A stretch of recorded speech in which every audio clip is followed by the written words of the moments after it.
19h, merci de nous rejoindre sur Al24 News. Madame, monsieur, bonsoir à la une de l'actualité.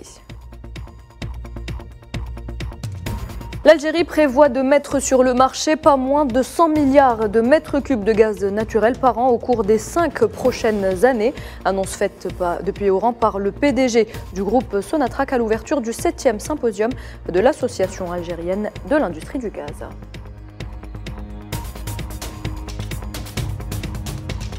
Tous les indicateurs économiques sont au vert. La Banque d'Algérie établit un rapport reflétant des avancées notables sur le plan macroéconomique durant ces dernières années.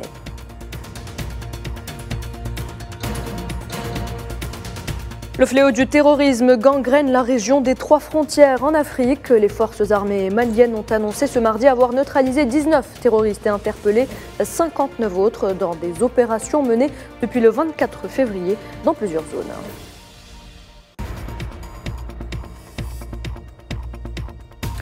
Avec l'alliance AUKUS, les États-Unis, l'Australie et le Royaume-Uni envisagent de contrer les ambitions militaires de la Chine. Les 3 pays ont signé un partenariat pour produire des sous-marins à propulsion nucléaire. Bienvenue à toutes et à tous. Si vous nous rejoignez, le président ougandais Yoweri Museveni a achevé sa visite d'État de 4 jours en Algérie, une visite marquée par des entretiens avec son homologue algérien, Abdelmadjid Tebboune, qui a exprimé sa satisfaction de la convergence de vues de l'Algérie et de l'Ouganda autour des questions d'intérêt commun. Cette visite a également été couronnée par la signature de 2 accords et de 5 mémorandums d'entente dans plusieurs domaines de coopération bilatérale. Le haut représentant de l'Union européenne pour les affaires étrangères et la politique de sécurité, vice-président de la Commission européenne, était également en visite à Alger dans la perspective de renforcer le partenariat algéro-européen. Josep Borrell a été reçu hier par le président Abdelmadjid Tebboune. Il a salué l'adhésion de l'Algérie au Conseil des droits de l'homme de l'ONU. Je salue l'élection de l'Algérie au Conseil des droits de l'homme des Nations Unies.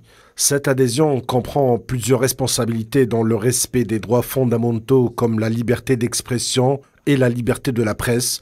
Nous serons très heureux de travailler ensemble avec l'Algérie sur ce sujet très important qui nous préoccupe. Lors de cette audience, les 2 parties ont également évoqué la situation alarmante en Palestine. Nous avons longuement discuté du processus de paix et de la situation alarmante au Moyen-Orient, car les escalades se poursuivent sur les terres palestiniennes occupées. Nous devons redoubler nos efforts pour apaiser les tensions ainsi que pour ouvrir des horizons de dialogue afin d'arriver à la paix. À cet égard, nous avons abordé avec les parties algériennes l'initiative du ministre des Affaires étrangères saoudien et du secrétaire général de la Ligue des États arabes afin d'étudier les moyens de relancer le processus de paix avec la solution à 2 États qui a mis toutes les parties d'accord, mis à part l'entité sioniste. Et l'Algérie joue un rôle central dans cette affaire. Parlons énergie, l'Algérie prévoit de mettre sur le marché pas moins de 100 milliards de mètres cubes de gaz naturel par an au cours des 5 années à venir. L'annonce a été faite depuis Oran par le PDG du groupe Sonatrach à l'ouverture du 7e symposium de l'Association algérienne de l'industrie du gaz. L'Algérie qui s'engage à assurer un approvisionnement fiable à ses partenaires. Mohamed Ali Ben Chaban. L'Algérie se positionne comme un acteur clé sur le marché énergétique mondial. La compagnie pétrolière algérienne Sonatrach compte doubler ses ventes de gaz naturel à l'étranger d'ici 5 ans, en hissant le volume des exportations à 100 milliards de mètres cubes. Nous avons l'intention de continuer à développer notre potentiel gazier afin de placer des volumes supplémentaires sur les marchés nationaux et internationaux, en particulier sur le marché européen. Et nous prévoyons de mettre sur le marché plus de 100 milliards de mètres cubes par an pour les 5 prochaines années. L'Algérie, un partenaire fiable pour l'Europe qui affronte actuellement l'une des pires crises énergétiques de son histoire. Alger réitère ses engagements pour fournir le vieux continent l'énergie, notamment le gaz naturel. Nous savons que la sécurité énergétique est un enjeu majeur pour notre pays et pour le monde entier. C'est pourquoi nous sommes attachés à garantir un approvisionnement sûr et fiable en gaz naturel pour répondre aux besoins de notre économie et de notre population. Sonatrach a fait des efforts significatifs pour approvisionner les marchés avec des quantités supplémentaires de gaz naturel en 2022, en plus d'honorer nos engagements contractuels envers nos clients étrangers. Le gaz naturel est une énergie fondamentale et d'avenir qui contribue à la transition énergétique équitable et inclusive.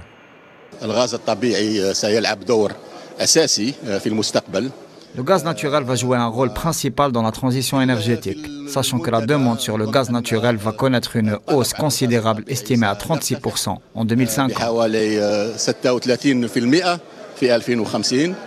Pour la dynamisation du secteur de l'énergie, Sonatrach est déterminé à poursuivre son engagement en faveur de la production et l'usage rationnel du gaz dans le but de préserver l'environnement et garantir la sécurité énergétique du pays. Et reflétant des avancées notables sur le plan macroéconomique durant ces dernières années, le dernier rapport de la Banque d'Algérie fait état d'un retour du pays à une embellie économique, à une aisance financière. Un rapport qui place tous les indicateurs économiques au vert. Naliman Zekar. La Banque d'Algérie remet un rapport positif et déclare être passé d'un déficit de 2,5 milliards de dollars en 2021 à un solde global de la balance des paiements marqué par un excédent appréciable de 11,8 milliards de dollars. La balance commerciale a également enregistré un excédent de 18,06 milliards de dollars durant les 9 premiers mois de 2022 contre un déficit de 790 millions de dollars à la même période de l'exercice précédent, et ce en raison du rebond significatif des cours des hydrocarbures sur le marché international. L'Algérie a vu durant les 3 premiers trimestres de 2022 ses exportations d'hydrocarbures atteindre leur plus haut niveau depuis 8 ans. Cette reprise des exportations de l'or noir a eu un impact positif sur les réserves de change du pays, marquée par une hausse de 8 milliards équivalent dollars. Le document relève aussi une légère baisse de la dette extérieure, passant de 3 milliards de dollars fin décembre 2021 à 2,9 milliards fin septembre 2022. L'inflation, ce phénomène mondial, s'est avéré persistant et a atteint des niveaux jamais observés depuis plusieurs décennies en Algérie. Le rapport précise que l'essentiel de l'inflation est généré par celle des produits alimentaires. Néanmoins, en termes de résultats, l'inflation globale a décéléré pour atteindre un taux de 1,22% au troisième trimestre 2022 contre 3,52% au trimestre précédent. On reste en Algérie où les travaux de la 58e session du Conseil des ministres arabes de la Santé qui sont donc déroulés à Alger ont pris fin ce mardi avec comme annonce phare la création d'une agence arabe pour le développement de la santé en Algérie en vue de renforcer la coopération en matière de santé entre les pays arabes. Une proposition faite donc par l'Algérie qui permettra donc d'avoir une véritable plateforme pour la relance de l'action arabe commune. Je vous propose justement d'écouter à ce propos le ministre algérien de la Santé, Abdelhak Saïhi. La création d'une agence arabe de développement sanitaire dont le siège sera à Alger et également une adhésion pour la création d'un centre de référence pour le sida dans notre pays qui sera également un centre de référence pour tous les pays arabes. En Tunisie, Brahim Bouderbala a été élu nouveau président de l'Assemblée des représentants du peuple. Le vote s'est fait au deuxième tour d'une session électorale tenue dans le cadre d'une séance plénière inaugurale de la nouvelle législature. Cela est intervenu environ presque 2 ans après la suspension du Parlement. Nous déclarons la victoire de Ibrahim Bouderbala en tant que président de l'Assemblée des représentants du peuple tunisien. Les 154 députés tunisiens ont choisi leur nouveau président de l'Assemblée, marquant ainsi son nouveau départ. À l'issue du second tour, lors de la première séance plénière du Parlement lundi, l'ancien bâtonnier Ibrahim Bouderbala a été élu dans la soirée nouveau président du Parlement tunisien. Bouderbala a obtenu 83 voix sur 150, avait en face de lui au premier tour un sérieux candidat à la course à la présidence, Abdeslam Dahmani, n'a finalement obtenu que 67 voix au deuxième tour. Les députés Sousan Mabrouk et Anwar Merzouki, qui ont obtenu respectivement 87 et 72 voix, assisteront Bouderbala dans sa nouvelle mission. Le Parlement tunisien a repris service près de 2 ans après sa dissolution par le président Kais Saied, une décision justifiée par la nécessité de préserver l'État, ses institutions et le peuple tunisien. Les députés auront des pouvoirs bien précis par rapport aux précédentes mandatures. Ils devront examiner des projets de loi directement proposés par la présidence de la République tunisienne, en compilant avec une seconde chambre, le Conseil national des régions et des districts sera mis en place prochainement. Ce Parlement ne sera pas comme celui d'avant, comme martelé par le président tunisien Kais Saied dans une déclaration samedi, fustigeant au passage l'idée de créer des blocs parlementaires. Le président tunisien a souvent critiqué les précédentes mandatures, le système des partis politiques, mais également le système semi-parlementaire qui avait prévalu pendant plusieurs années. Voilà, c'était un sujet signé Naïla Aït Hamouda. On reste en Afrique pour aller un peu plus au sud. Les forces armées maliennes ont annoncé ce mardi avoir neutralisé 19 terroristes et interpellé 59 autres dans des opérations menées depuis le 24 février dans plusieurs zones du pays et qui ont fait aussi 5 morts et 11 blessés du côté des soldats. Le fléau du terrorisme touche la région des 3 frontières et la lutte contre ces groupuscules terroristes semble s'étaler dans le temps, comme l'explique le journaliste malien Massiri Diop. Il est spécialiste des questions du Sahel. L'une des zones les plus affectées aujourd'hui, c'est celle qu'on appelle la zone des 3 frontières. Souvent, on donne aussi l'appellation Liptako-Gourma, qui regroupe le Mali, le Burkina et le Niger. C'est une guerre qui ne pourra surtout pas prendre fin dans l'immédiat. Il faut beaucoup de tact et puis savoir surtout que le tout militaire et sécuritaire ne suffit pas. Il faut aller beaucoup plus loin, investir notamment dans tout ce qui est projet de développement pour empêcher toute voie de sortie aux terroristes, pour ne pas laisser des griefs que les terroristes peuvent exploiter comme frustration pour les populations afin d'attirer un peu leur sympathie dans les actions qu'ils mènent. Dans un tout autre registre, la livre libanaise a franchi le seuil record de 100 000 pour $1 sur le marché parallèle, selon des responsables de bureaux de change dans ce pays, englué dans une très grave crise économique et financière. Ce record historique survient alors que les banques ont repris ce mardi une grève illimitée.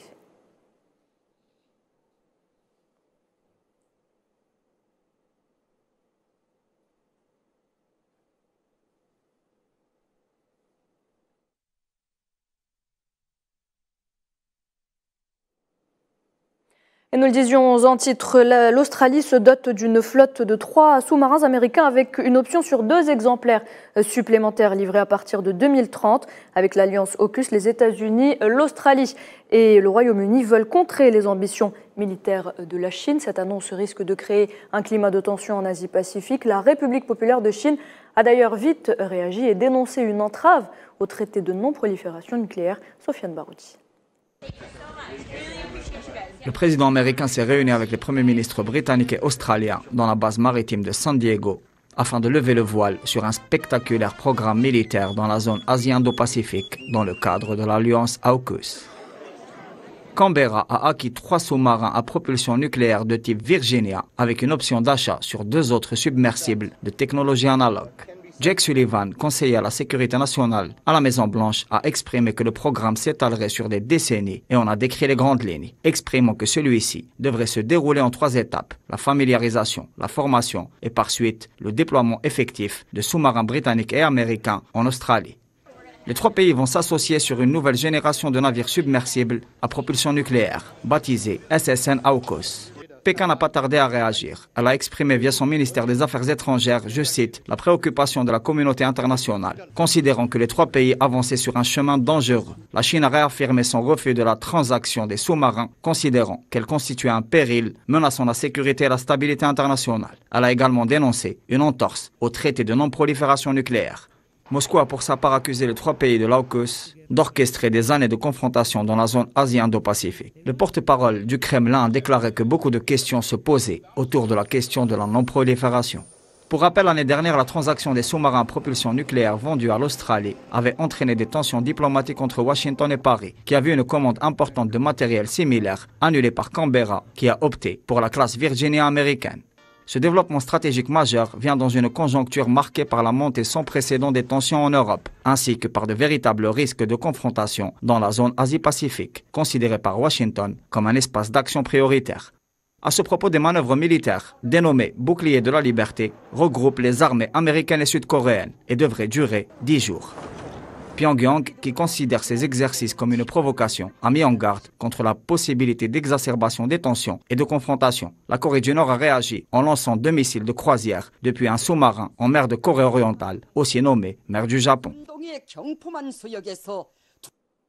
Et après que toutes les restrictions Covid-19 aient été définitivement levées, l'Algérie a abrité plusieurs manifestations sportives régionales et internationales. Vous le savez, signe de l'intérêt que portent donc à l'Algérie les présidents des fédérations internationales et de leur confiance accordée à l'organisation algérienne. L'année 2022-2023 a été riche en événements, ce qui place le pays sur le toit de l'Afrique en termes d'organisation avec des infrastructures dignes de ce nom. Salah Faisal.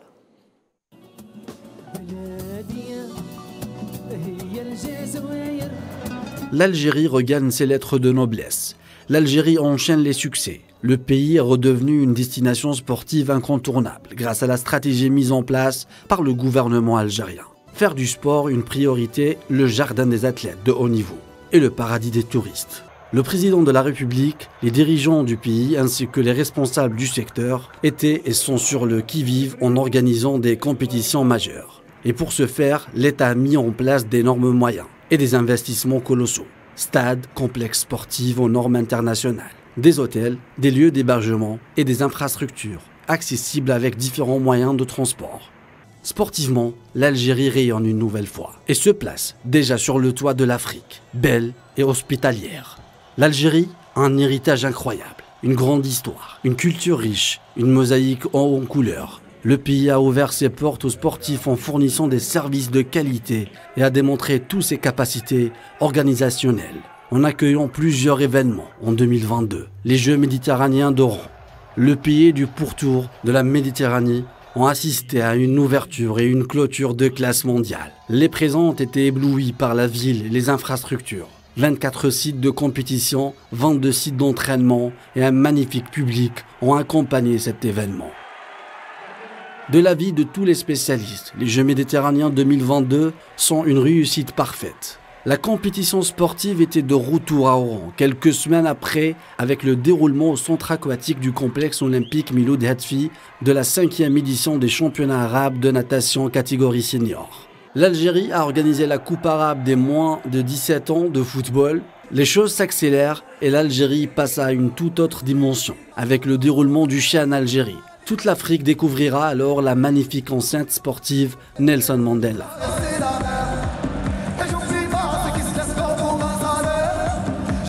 Constantine, Annaba et Oran ont vibré aussi au rythme du football africain. Et c'est le Sénégal qui sera sacré champion. Et mention spéciale pour les supporters algériens. Au mois de mai, l'Algérie organisera la CAN des moins de 17 ans. Ce 14 mars, le bureau exécutif de l'Union des comités nationaux olympiques arabes a attribué à l'Algérie l'organisation des Jeux olympiques arabes en juillet prochain. Sans forcer, l'Algérie a opté pour la stratégie du soft power. Ce dur labeur sera récompensé si tous les atouts dont dispose l'Algérie seront pris en considération en attribuant l'organisation de la plus prestigieuse compétition africaine, la CAN 2025. Et voilà, c'est donc sur ces images que l'on arrive à la fin de cette édition. Merci de l'avoir suivi. L'actualité continue sur Al24 News. Très bonne soirée.